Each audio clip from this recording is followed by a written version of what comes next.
Good evening. Tukwaniriza nnyo ku Junction ogambo kyeyo gy'oli gyesinzidde okuba ng'otulaba. Pavin and Auntie Sue.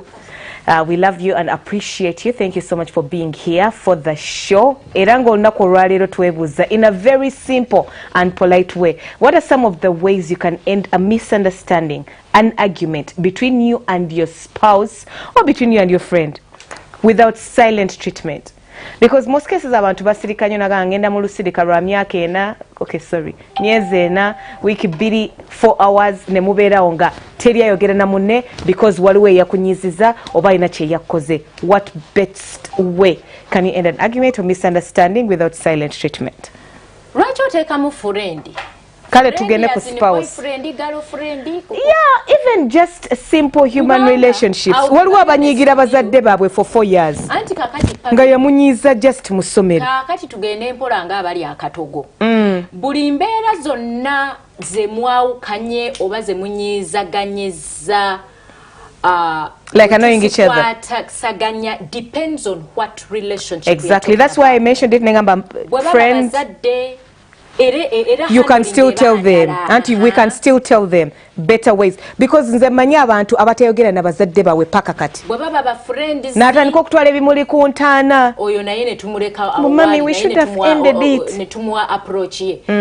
Kati ate bwabeera better half munno bediment. Dansi. Era awo approach it's different. True. Kakati mbadde nsaba sebo omukyalo omutuufu omwanjuzi w'ekinyusi kino. Yeah, I'm the host, Auntie Sue, yes. Tusooke baliwa kubanze kati we start with family. I feel like we start with family. Family as in parents? Parents. Because we know this. Nti abazadde banyiiza. Abazadde basobya. We know this.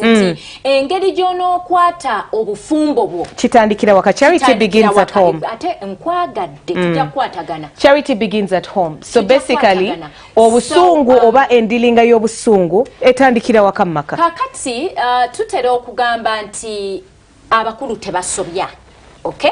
Naye nga in actual sense omuntu yenna ategeera ebibaawo. Munsi muno Katonda teyalekamu bamalayika. Bamalayika bonna bagenda mu ggulu. Kitegeeza nti kisoboka abazadde okutusobya naye olw'okuba tuli baana emirundi egisinga obungi tuyinza obutabawemukira. Obaga nti maama onyezeemuko wano so wetujja empisa ey'okusirika obusirisi kubanga omuntu gw'olaba nti omwagadde nnyo ogamba bwe nnaayogera naye bw'ati agenda kunyiga, bwe nnaakola bwe nti agenda kunyiga, oli n'ayigawo empisa ey'okusirika bwanyiga. Ate empisa ey'okusirika Pavin njagala nnyo osirike ng'osonyiye. Saagala nnyo osirike nga weesonyiye ekintu oba saagala nnyo osirike n'osigala ate mu bulumi. Kubanga emirundi egisinga abantu mwe bava olw'okuba tasobola kugamba ku muzadde we na replacing omuzadde n'abaako omulala ate gwagamba so n'ekintu kino yandikimaze na muzadde we bwe basoowaganyizza. Kakati ekyo ne kireetera abaana abasinga ba adolescents n'atandika okugamba nti oba bazadde bange banvuddemu tebantegeera ndowooza kye kiseera nyinyuka ensi nette.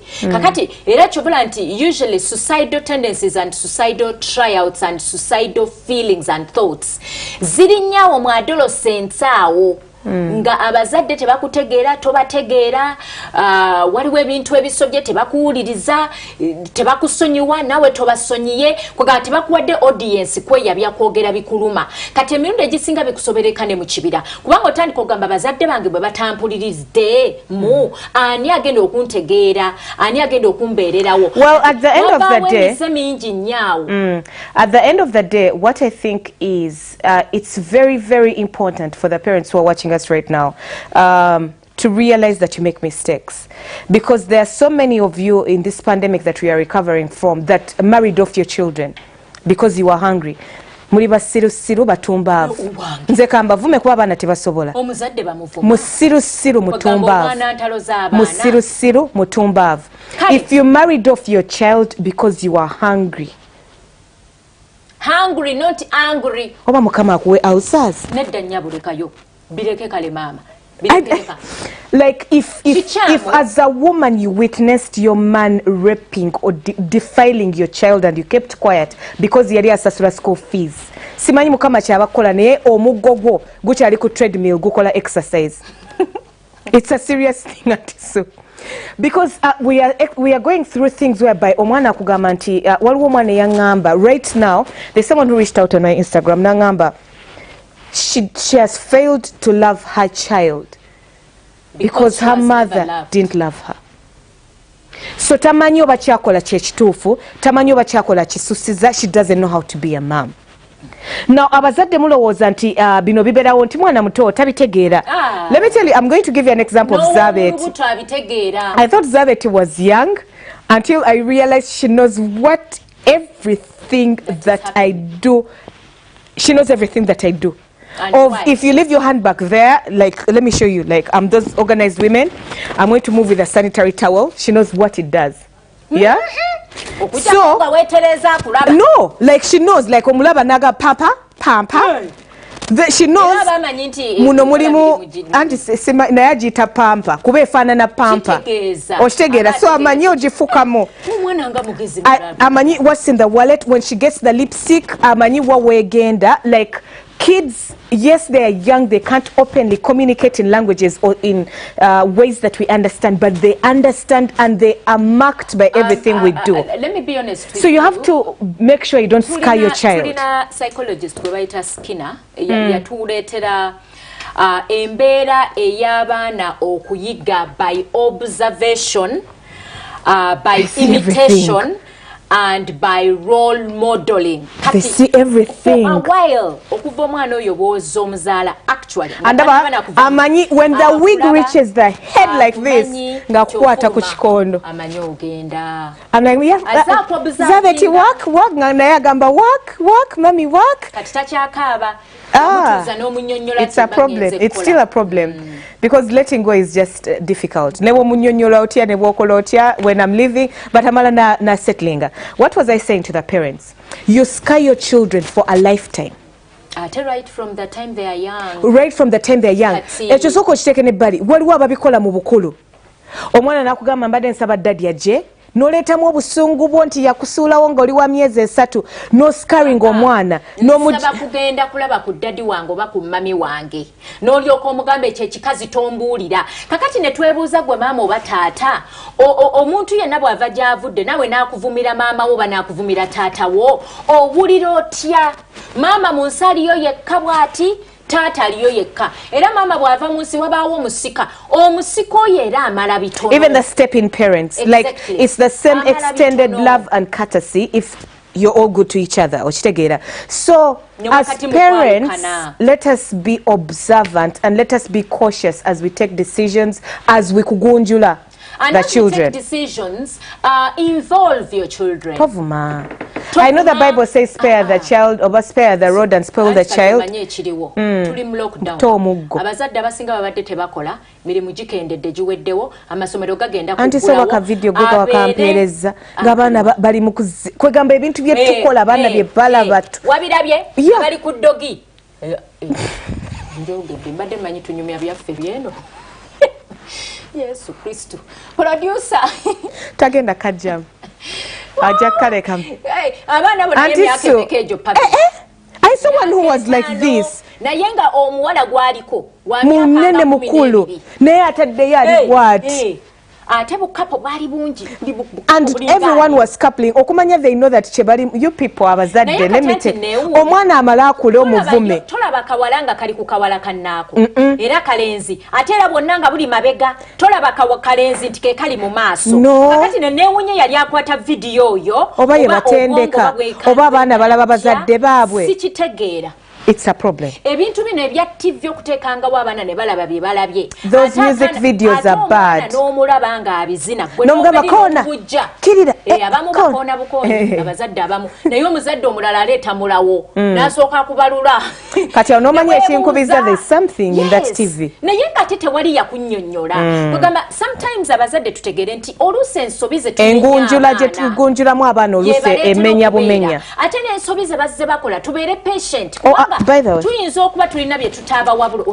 I was dressed by Suzabu. You are very smart. Thank you, love. And believe me. And you're very smart. Nico, help me. And see you ategwe. Ndiogere. Auntie Sue looks beautiful. Auntie Sue or to take a pressure. Should I just be eating salad like you? Njogere. Auntie Sue looks beautiful. You need to see her standing. You have a very nice body. Miss so my God. Ninga chichi. Miss you look nice. Ntandika kwemola na kusanyuka. Nkumanyi. Ndoza kyo bakozi. Exactly. Kakati changama mucho nti abazadde nga tonnanenya mwana mpisa nsiwufu or rather emize gyakulaze njagala nnyo osooke weebuuze wakimuwabulamu kubanga waliwo abaana bano bagenda mu masomero ne bayiga amantuntu naye omwana n'otamufaako kumuwabula kati ate n'olinda akole ensobi n'ovaayo. And also going back to that woman that you said bayabadde musajja yatusomesa enkuza z'abaana, the role modeling, like you don't have to say it ne bw'onookigamba nti kibi nga gwe nkulaba okikola. Exactly. Ogamba you don't drink alcohol or ku Sunday n'owanika amagulu n'oteeka wali eccupa. Eyo bamuyita sikina. Wanji? Yes, Sikina. What's that? He's a psychologist, a learning theorist. Yes. You learning by observation. Ansumala your sentences zo.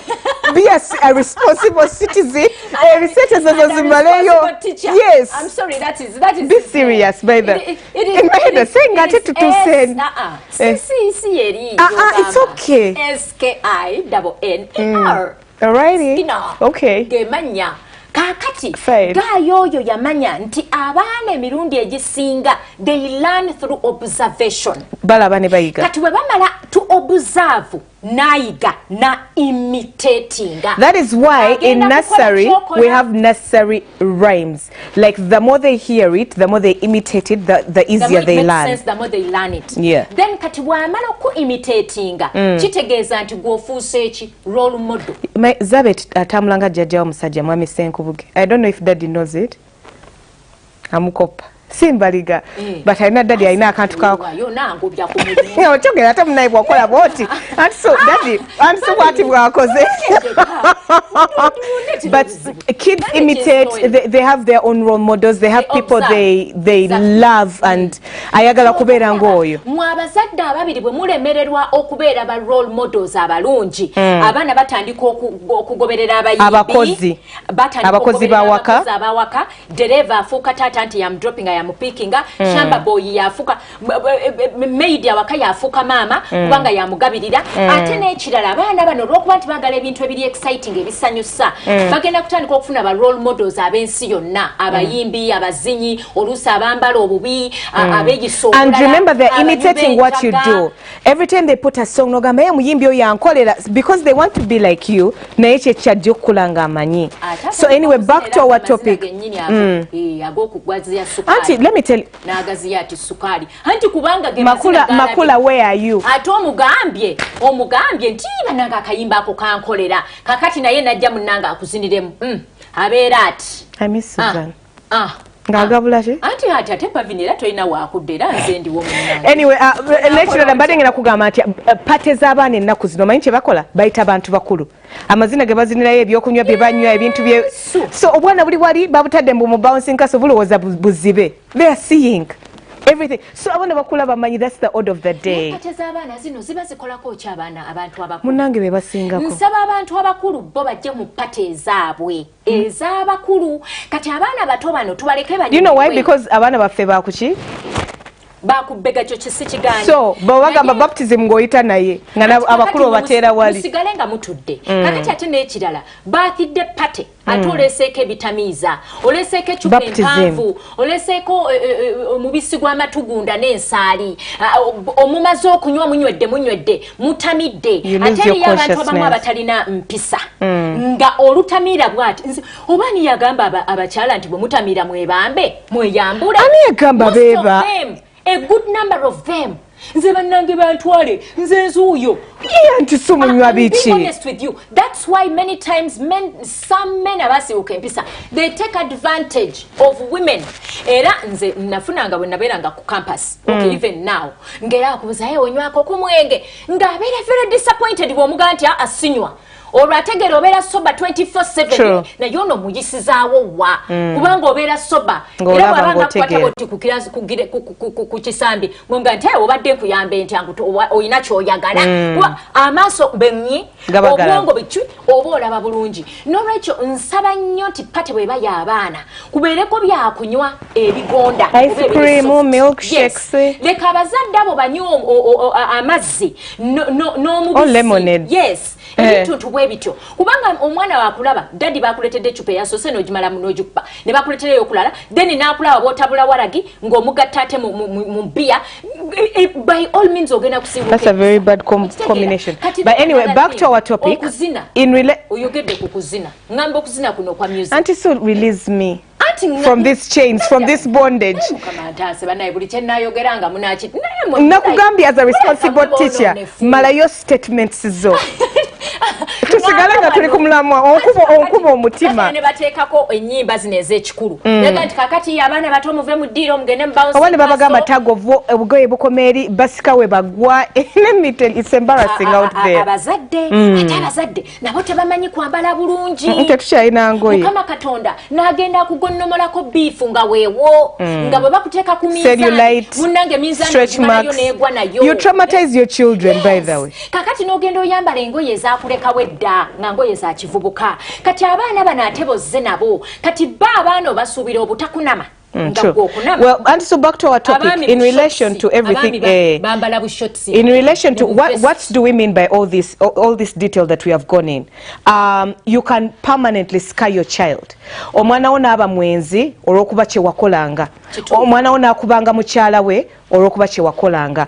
Omwana wo n'asirika mu buli argument kubanga kye wakolanga. Olinga we bamunyiiza akuba bukubi kuba kye wamulaga. You groomed them, you raised them, they are you. They became you. N'abazadde abasirika wakati mu luyombo nabo bakyamu because your role model. Omwana nti agenda kubuuza mom, why aren't you talking to daddy? Daddy annoyed me. So ne mubeera mu kusirika all the time. Omwana ono tagenda kuyiga confidence. Ajja kulowooza nti buli abananvuma n'abanambuuli nga njanga kusirika. Naye asirisa atya? Asirise tasonyiye, asirise yeesonyiye, ate asirise. Okusirika I think the kusirika depends on you. Anti kakati baako ennyinnyonnyola enzikakkamu. Gy'onnyonnyola omwana ategere nti it's good to be assertive but remain humble. Okay. Yes. Well, I'm thinking you people have learnt a thing or two because I feel like we've over detailed the family thing. Tugenda kwena ensonga abazadde okulowooza nti tebasobya n'osobya omwana n'omubonereza nga and you scar them forever. N'otamwetondera na kumwetondera ng'omaze amazima so n'omwana n'akula n'alowooza nti bwe kiba omukulu tasobya. Nze ndowooza nti kintu kikyamu njagala abazadde kino nga tufundikira ensonga eno nti tufube nnyo okulaba nga tubeera mikwano gy'abaana baffe. You don't have to be your child's friend. No, let's be do your response. Yes, it's important. Auntie Sue, listen to my point. You're right. Sigambye, your point is wrong. But you don't have to be friends. Because waliwo wekituuka nga kiganye. Nga bw'obeera mu mukwano gw'omwana aganye okula. Do your responsibility, but the right way. Tovuma, don't scar the child. Okitegeera? Waliwo omwana nga you scarred them. You broke them psychologically nga nanti so kimususseeko anatera kukola ki ku mwana kumuteeka wuwe kubanga asula naye. True. Kakati omwana bwe kiba ekya friendship kiganye ng'akyali mu busungu as a parent apologize. At that particular moment muyinza okuba temuli ba mikwano. No, Auntie Sue, they have to apologize. Tonziza nga tongambye I'm sorry I let your stepfather rape you. Do not tell me that you love me. Yes. And it happens, Auntie Sue. Nalabanga omwana we bamukwata nagendayo namugamba nti omuwayiriza he cannot. It happens all the time. I know it happens, but so as a parent if omusajja yaleeta oba bali mu nnyumba ye oba bawe bayinza omusiba oba yatuweza okulya okitegeera n'abikkirira because some women are just dumb and stupid. So as a parent wakola ensobi, I understand. Before you force this child to be your friend, mugambe mukatono mwana wange nsonyiwa. Ne bw'otomuwa reason because your reason could just make it worse. Kuba wongamba that you let me be defiled for a plate of food. I don't know where the forgiveness is going to come. Naye basajja kikati. Oba abakazi. Kubanga omukyalo ono kijjana omwana ono kijjana nnyina. Bw'abanga abamu babalabanga bakula n'okula n'amulaba n'amuwerera n'anyirira. N'amugaa nti akakati osasulira fees n'emmere gy'olidde kw'okulidde. You are paying up. You know, ngera paying up akugamba nti nkusenayo fees ze nkuweredde. Azisenawa. And so what's your problem? True. They are very, that's it. Yes. They are very narcissistic, they are very sadists, like buli kimu kye bakola kibi nnyo. Era ng'omuzadde, if you let it happen, if the child ever came to you and you never listened, okitegeera, even if you are an elder ku kyalo ng'omwana yajja anoonya kumutaasa n'ogaana, muyinza okuba ng'oli wa poliisi, there is a boy I saw who was sodomized. Okitegeera, anoonya buyambi, teri buli omu ayagala okikwatamu agamba munaye abo banene ate tunaabatandika tutya. Omuntu bw'akunyigiramu eyo embeera ababambi, they have a right to be angry.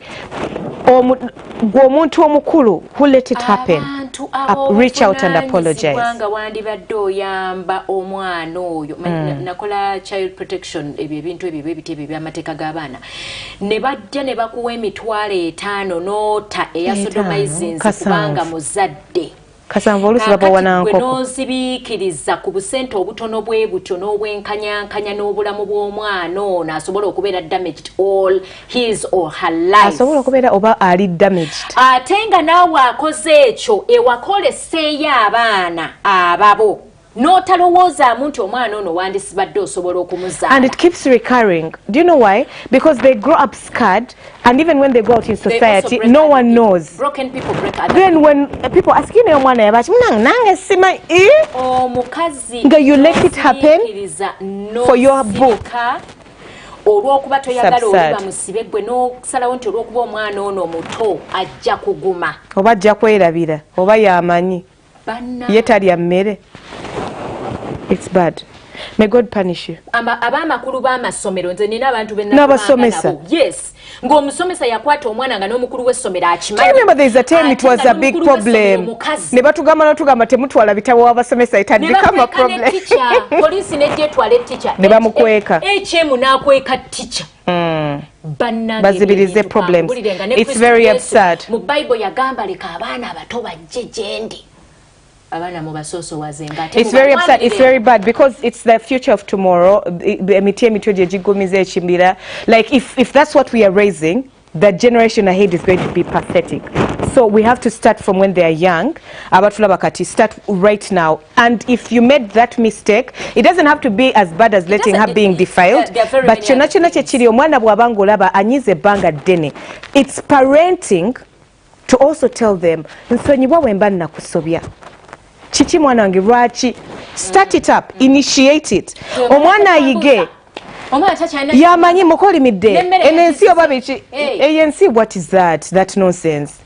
Kolimoze enkoko tezitaka munyi. But at the end of the day as parents, that is parenting as well, reaching out to your own children. We many times forget that these children grow up. And many times we forget that these children actually, they have big brains under small bodies. They are able to tell when you're not a friend. They are able to tell when you're not supportive. They are able to tell when you're very careless. Abana abato baba batono yinga amanya amwagala n'atamwagala. Chobola babana olusi they reciprocate love. Kubanga already alabye wano tainawo mukwano tainawo kwegamba abaana bano tubazze kakati tubadde mu mbeera ya lockdown. We have to kuza them. Tutuuka ekiseera nga abaana tubeetamiddwa naye ne twerabira nti nabo batwetamiddwa. No, hold up. No, sina netutuka mu kiseera nga tubeerabidde. Muli awo oli waka muli kudani ye muddayo ddi ku ssomero y'abasomesa amasomero babagula ddi omwana naturally in their head they're saying oh my God mommy is scared of me. Anyway, back to the topic again. We are hoping that this well-elaborated point, mujitegede, until we breed all the kinds of characters.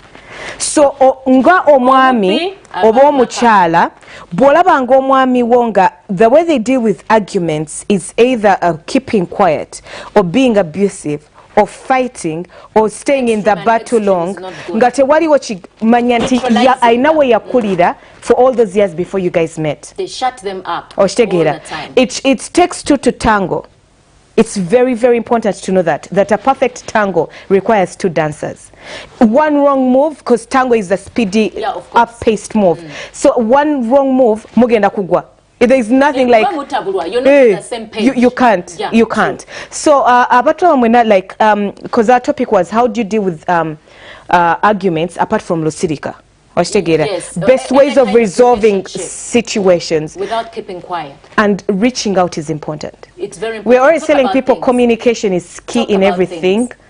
Reaching out is important. And communication means I will talk to you and you talk to me. And then we together find a solution. And in some situations, the person may seem unreachable. But that gesture is never forgiven. And never forgotten, not forgiven, never forgotten. Ntibwenzija and I tell you, Auntie, so I'm sorry. You have a right to be angry. And to tell me, Pavin, nkuwulidde, naye nanyize, okitegeera. Nenkuwamu akadde to cool off. Nayenga the reaching out has been done. Yeah, it's very important. Don't leave the person. Ali mu lusirika ajja kudda. Gonyize nnyo nenga kankulindo kakkane naye tomanyi nti apology that nonsense messes me up. Come at least ngambe akasita kizeeba. I think she's sorry. I don't know. By the way, even if I blue tick you or obera onogamba kasita she has reached out. Bambi ndoza teyakitegeezeza mpola you relax a bit. You make up your own scenarios and it gets worse. Which is very, very negative because many times people actually go on the negative side. Omuntu tagenda kulowooza nti alabika tagenda kulowooleza. Yagenda kulowooza kiri negative kale mulabe. Ayongera kyokka nga yannumiza. How do you deal with a cheating spouse without lusirika? Kuba kati nze nkupangira bakifeesi. Ate bakifeeso bapanga omusajja bwe banaamutwala bamukube mbagamba temumenya wali osigazaaki ate bamukube akwakoloza niwe banaamenya okugulu okumu era amagulu abiri agasigadde ganaakola gatetenkanye okyali ku junction tukyagendera ddala maaso. Take it to our Facebook page and let us know what is that other way you resolve misunderstandings in whatever relationship you're in without silent treatment. Toba.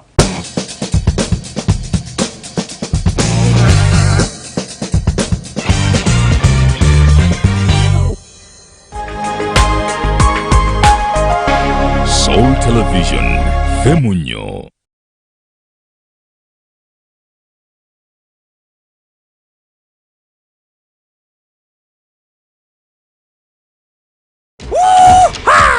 Guletedde MTN Kabode. Esimu ya smart gy'osobola okwefunira olwo n'ogisasula mpola. Nkugambye yeneerye yakabi ate nga tamanyi endala zonna mu katale ejjirako omuggo gwa yintaneti. Kati ky'oba okola gwenyiga *655*2# okebere oba osobola okwefunira MTN Kabode. Olumala okebera bw'oti dduka buddusi ku dduuka lya MTN lyonna eri kuli okumpi weefunire MTN Kabode.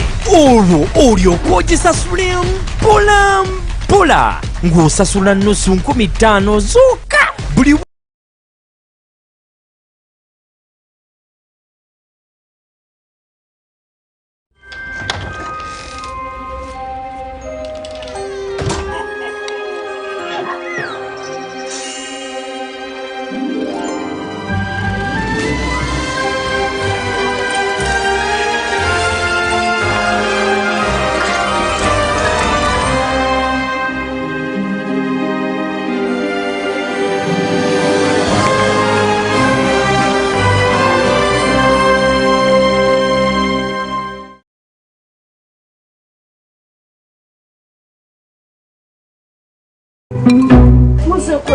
tuze kugula sunscreens. Really? Choka na gizisa okuchima.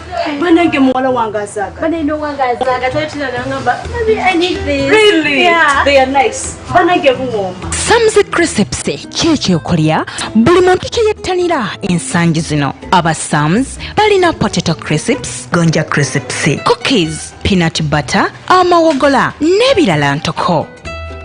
Sam's Snacks zisange mu supermarkets okwetooloola eggwanga lino. Sam's Snacks loza ku njawulo. Soul Television, Femunyo.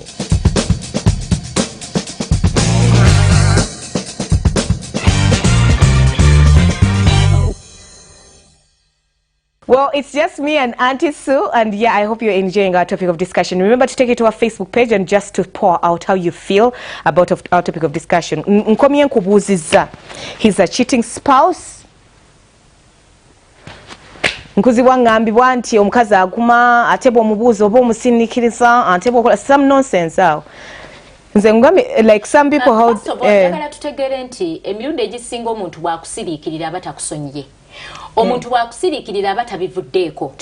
Omuntu bwakusiriikirira abeera n'obusungu obuboyiringa every other minute. Ngagamba I would rather keep quiet. Omuntu akusiriikirira asobola okutta. True. Omuntu akusiriikirira akukola obulabe. Omuntu akusiriikirira asobola okuwa obulabe. They are dangerous. Kubanga engeri gy'abata expressinze kunyiiga okwo kukifulumya. Exactly. Kuba kuboyiringa ate n'omulabe sitaani awo wanyumirwa. Asobola okutandika okuteeka ideas kwata wamma ekyapa. Kwata ekyapa ky'ogenda. Kwata ekyapa oba naawe kikole. Scratch my back, I scratch yours. Nze bulijjo ngamba gaana. Sitaani n'akukema. So I would rather nti kifulumye. Ogaye nti munnange nno nyiizizza kakati abaami. And so jjukira oli omukazi gwe wandaze ng'akuba jjiini z'omusajja wakati. Wamulabye ng'alinga ali ku kitundu ky'ekyama kakati oyo bw'akwata ku pisto y'omusajja amukola ki? True. Kubanga wakati mu kwoza jini y'omusajja agenda okulaba akapapula kuliko masimu agenda okusikayo bw'ati nga ka G-string kaasikayo teyakutte ekiburashi n'atandika waabwe wakati kati mbuulire oyo lwaki taakwata omulawo n'akukonkona nnyabula. Well, let me be honest with you. From my little understanding, because I don't have so much experience, I don't have so much experience. But what I know is, abasajja abasinga. No, not abasajja. I don't want, you know, men. I have a problem. But abantu abasajja abasinga ng'owuwo taliimu. Abantu abacheating abasinga. Ensonyi batera nnyo zifuula obusungu. That's very true. Most of them. When they are caught. So as the person being cheated on, be very cunning. Like deal with it in a very, I don't know. Exactly. Toleta muliro. No. Ate mirundi egisinga abeera anoonya excuse yonna.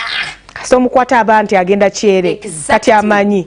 Kubanga anoonya excuse yonna gy'aba yeekwasa or they're always blaming another person nti yeyakindeetedde okukikola. Ate emirundi egisinga tebatera kubeera n'ansonga batambula naye.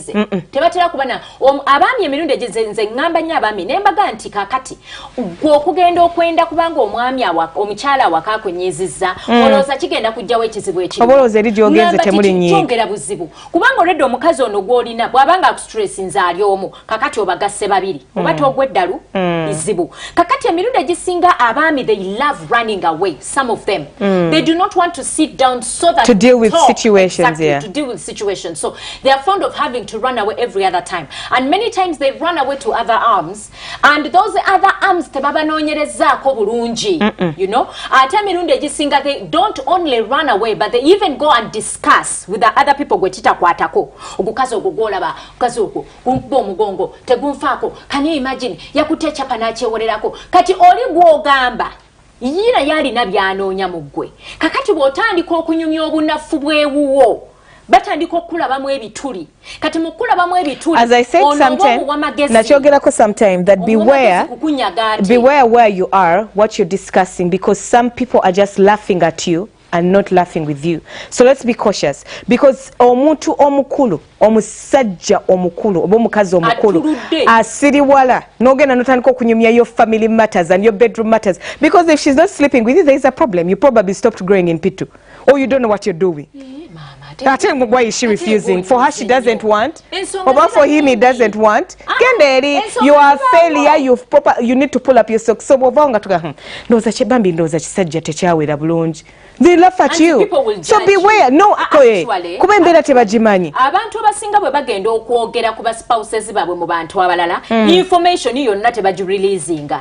Ya releasinga akuba oli nti ye mubi. Naye kakati and we all know we are all intelligent. Yes, exactly. We create our own stories. Kati gap eno gyoboleseewo kubanga emirundi egisinga omuntu afuuka mubi kusinziira bw'omukutoba bwe weeyisiza. So you become the laughing stock. Emirundi egisinga you become the laughing stock. Kati instead oli asirise yabeera wiina kubanga ye abeera taweebuuse at the end of the day. So how to deal with a cheating spouse without silent treatment? For me, it's I need you to know this number one important thing.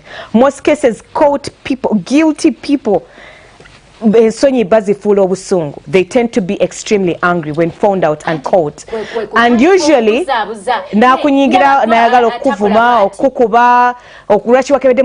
become defensive, they start becoming abusive, they victimize themselves, you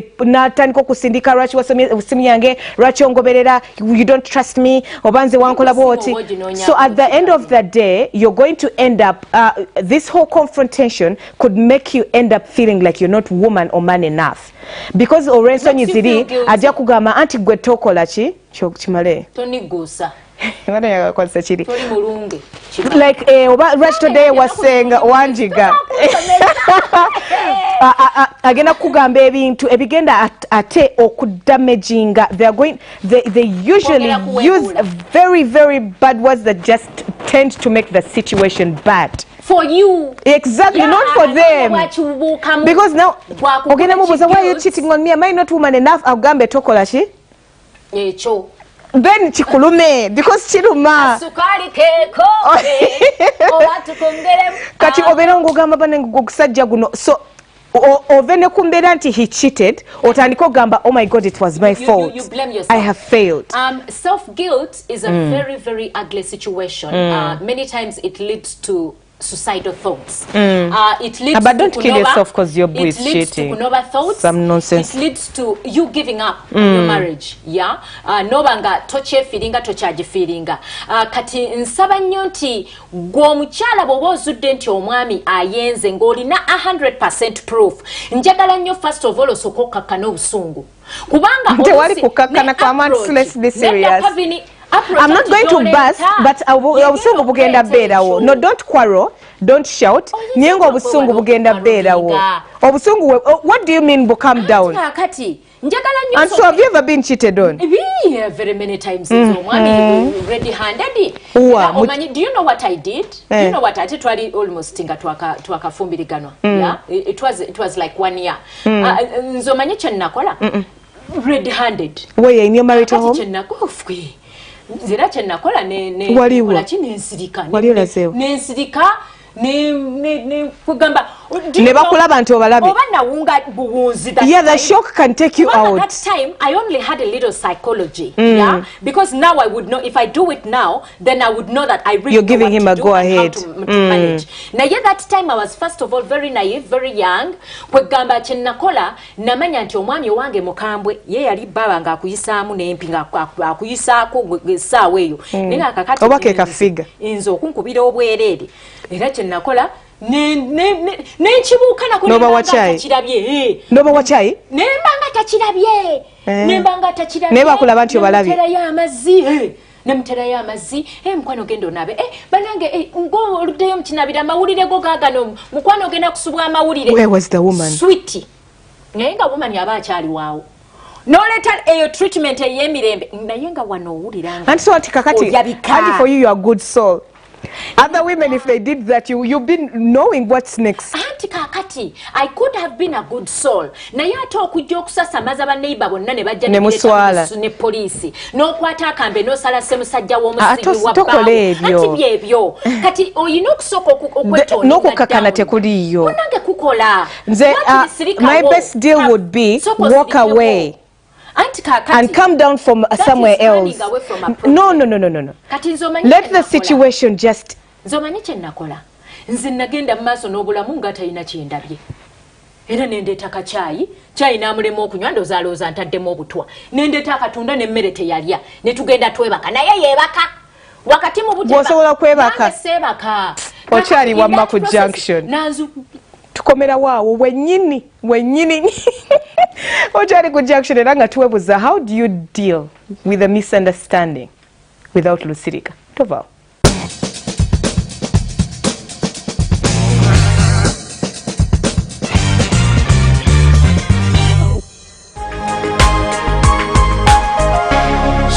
Television, Femunyo.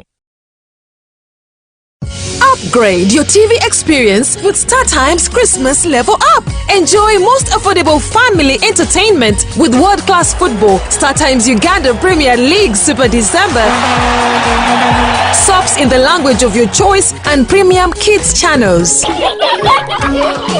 Get yourself a StarTimes decoder and enter the weekly draw to win over 200 million all-in prizes, school fees, cash, TVs, and many more. For existing StarTimes customers, make monthly subscription and enjoy free upgrade to the next bouquet and enter the draw automatically. StarTimes wishes you a Merry Christmas and a Happy New Year. Bwoba oyaya n'okuweereza Katonda, kkiriza Yesu. Ensi erowooza nti anaaweereza Katonda agende mu seminary, alumbe Bible College, agende asome theology. Theology nga tokkiriza Katonda bwe bubbi bw'olaba tuyina mu makanisa.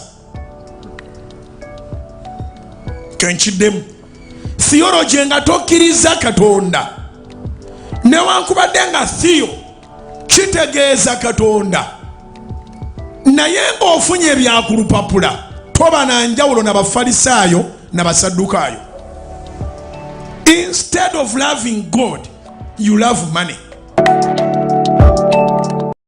Wino wa Monday yatuse Katale n'ebyama abalala bye batya okwogerako. Kituufu bomu ziri mu obubadi. Bibino Moses Mudaasire yateze bomu ku CPS bye yabuulidde security nga tannattibwa. Lwaki bya Sheikh Kirebe yatiddwa byongedde okwawukanya gavumenti n'Abasiraamu. Bajene abalwana ne Museveni e Luweero kyokka ne bawukana abakulaga bomu wezisobola okumalibwawo. Omusirikale yasimatuse bomu bye yalabye bikanza abanene. Omuliro mu lukiiko lwa security mu State House e Nakasero. Abasibe abatolose ku CPS nabo babizadde. Lwaki endagaano zonna Museveni zazaakola ne Kabaka Nfu obukwakuliza obupya ku baana okuddamu okusoma mu January. Abagagga ba Kedi batabuse ku tteeka eriyimiriza renti mu biseera eby'emiggalo. Oyo Museveni yasagana muliro nja kubasesemya ssente za COVID-19. Emboozi ya MP yesimbe ku minisita Musenero Yine Enkambwe mu mbezi y'amazima gakawa ne Erika. Tosoba the biggest secretary ekitundu kya 18 n'ebipya ku kabinja ka Freemasons. Gwakuza olunaku lw'abakyala omanyi kye lutegeeza okugaba omusayi kirungi oba kibi mu by'emizannyo. Nkemba abaanukudde abanjogerera nti nze kizibu kuviira tebategeera. Ekiwalu kya Champions PSG, Chelsea ne Man City zagala ddulo. Manchester United ne Barcelona zeetaaga wini okukiika. Obadde omanyi ttiimu esinga okutuuza abawagizi mu Premier tuzikuleetedde mu ono bwino. Bw'osoma amawulire nga tosomye bwino oba tosomye mawulire.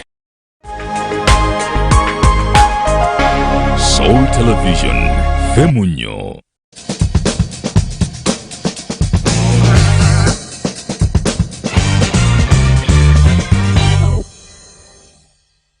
Auntie Sue and Pavin.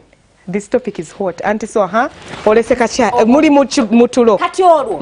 Ogambye how do we deal with a cheating husband? Yeah. Ngatogenze mu lusirika. Kati me I didn't go in lusirika. Kubanga ate mu lusirika nandi yabise. True. But I just kept my brain active. Nengenda ne mufumbire mmere butukati. Kiro sawe yo mwenda. Nefude nange yebase neyinga bwa shifting bwa kyuse no bwa buje bwe yefura nkubi omukono ndoza ngaloza nazukuka nange ngansirise nayinga mu mutima gwange mpulira nga ndi very victorious nidda bwe nalaba nga naye ali restless. Being honest, Pavin, simanyo babwali buto oba busiru. I don't know what it was exactly because now is when I'm like, okay, what was the problem? No, the whole cheating is not your fault, and any normal person would a normal person, you're broken. You are broken. You are literally broken. Your person has betrayed you. Nze je yakomo gano okudya bye mufumbidde. Nze ngeno mpona. Je yakomo okunsiriikirira. Nze nga nkola bye nnina okukola ng'omukyala. Nze ngeno mpona kubanga nange nga ndaba nti kimuhiitinze. Era yatuuka ekiseera sawa nga era men who are watching us right now okuwona kwali kwa Auntie Sue bano muba apologizing ire. Nanga Suzanne ninga wanje mukwano chichi uli bulungi mbo mukwano chichi and so for you something else ndozo buyimba bwaba woman babuyimbira gwe bonna nangamba nze kakati nze bye byokola nze tebiriyo nze wakiri nkuba wakiri nfuma tegere ntino wankutte bichi ne mugamba nze mbadde manyi nti ontuuziza ku nnyonyola kiki ekyabaddewo ate kakati oli mugambe ebyo nti it's okay ne muganti oli muntu mukulu oli muntu mukulu ate era onkube kibooko kuba nkubuuziza mubadde mukola kyekyo nga nninga ate akirabye lwaki nkikubuuza nga ate nange nina amaaso nalabye ne muganti mbadde manyi nti onzukusizza nakunnyinnyonnyola bwe mwatandise mwaze muti okwesulika ennenge kyekyatuuse nzija ate nti n'okubakwata nabakutte nti kakati gwe okuva ku mulamwa nze tekyenzija ku mulamwa ng'omukyala nina okufumbira emmere yo akatunda kwe nyina okukakuwa kyayi era wankoze bubi nnyo butalya na mmere yange. Well, on another note nga tukyali ku Victorious Auntie Sue. Victorious Auntie Sue. Nga tukyali ku Victorious Auntie Sue the prophet nabbi gwe baweereza gwe basindikiriza. No, not prophet of doom, because what you did is very courageous. I don't know what I need men who are watching us right now to know that not all women are as courageous as Auntie Sue.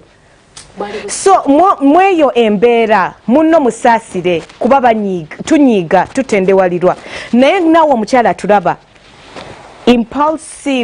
acting impulsively in anger evuddemu prison time evuddemu things that you're going to regret. So walk away for a moment,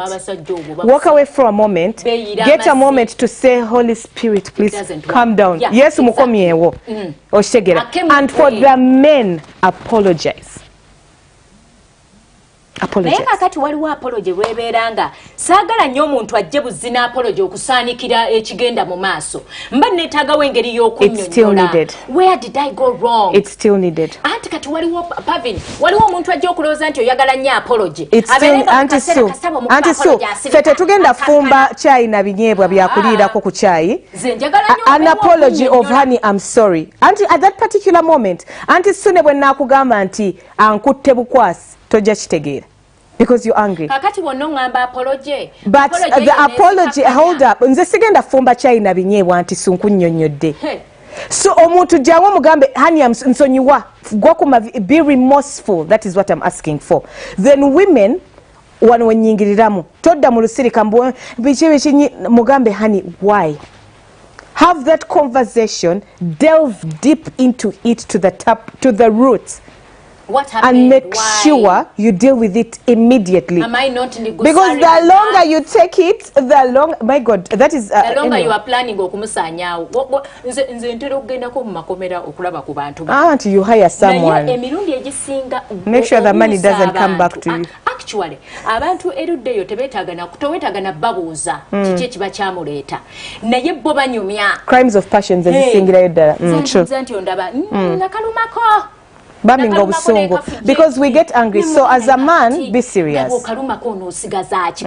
Kyekiri kyengamye nti ekintu ekisingira ddala obukulu kale nga bw'ogambye obusungu nga buyitiridde waakirisa vaawoko sokoveeko ate tonyumya. Let me tell you, because you're going to be ashamed. But do you know that we are going to judge you out? Yeah, but no. Gende wa musumbawo. You have to do something to. Of course, no. Those are normal. We are not talking about how to deal with togenda mu mmotoka kugikoleza kufuluma ojja kutomera nokutamula tutambula. I don't know. Mu compound. Well, at the end of the day, find safety. Exactly. Have a level mind. Have a level mind. Realize that it's not your fault. Realize that you had no control over it. You didn't force it. You're deciding zenga a grown human being to do that. Now, once you realize all that in the midst of crying or screaming or doing whatever it is by yourself, then look for a way forward of dealing with it. If you postpone this situation, it can be ngomusajja yagudde mu kabox ko obadde osavingira okugulawo ku Christmas ogule ettaka nabbamu ssente. Abasajja kimanyi nti babbi.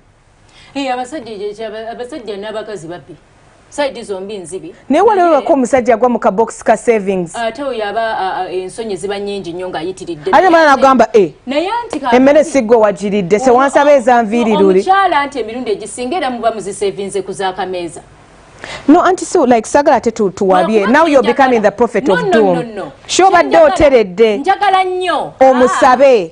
Omugambe madam. Yes. Exactly. Bino byogamba nti nterese ku z'akameza omukyala kitegeeza mutetenkanya. N'otwala by default n'akukwata.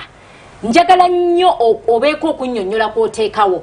sagala obere bubezi ngoga hey tolya sisi kameza and say sorry and say you're sorry and say you're sorry nakameza we don't care because it's your responsibility to feed the house and nezino sente zembadde savings I'm being a helper sigenda kuzimba ze waffe probably ngenda kutugulirako ka ploti oba no baba bakimanya ate obazo otomanyi abasinga atwala tamanyi no okay for you my point was different waliwo amanya nti my ladies inaka box ke yateekawo oba center steeka wansi wa kitanda oba akola ki nagenda behind her back abala bakozesa chapa nga mulimu n'abaana no bichi omukyala notamubuulira bank nemunona abala ne bagenda mu betting nawayo mukyala we ne bakunona yo omuntu omulamba ngo omuntu tengo omutaddeyo ng'akuwaddeyo round ezo wanji nnyabo round 3 ngo omwana wani goteeka mu round 3 anti munaye abadde abetinga ne bamulya sente ne zigwawo awo nkukiinako ne nkugamba atwala muwalawo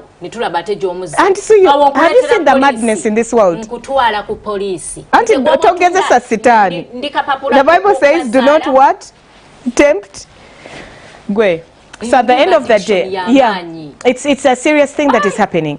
And most cases because women batugamba nti omwami anti olina submissive omwami tomuwe mukwira I don't know these other words so abakazi batera nnyo sirika but as we conclude this show you need to know that okusirika yes at that particular moment kuyinza okutaasa worsening the situation but you have to iron out whatever you're dealing with before you become a murderer or before you become someone that you are not.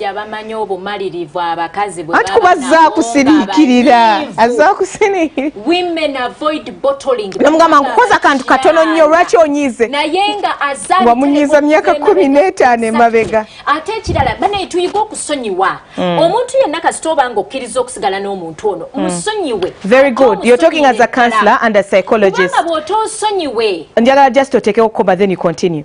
Naffe abanyiza tuyiga okubeera remorseful. Anti so manyiga we kiruma okubanga wangamba nti sagala Pavin sagala bwokola bwoti nenkikola mbanga akulumya mbanga akukoona watana nkola ki alagawa namuwasa ewabwe namusasula nene nakikola so yes continue tuyiga okusonyiwa but at the end of the day let's also be remorseful. Let's be remorseful.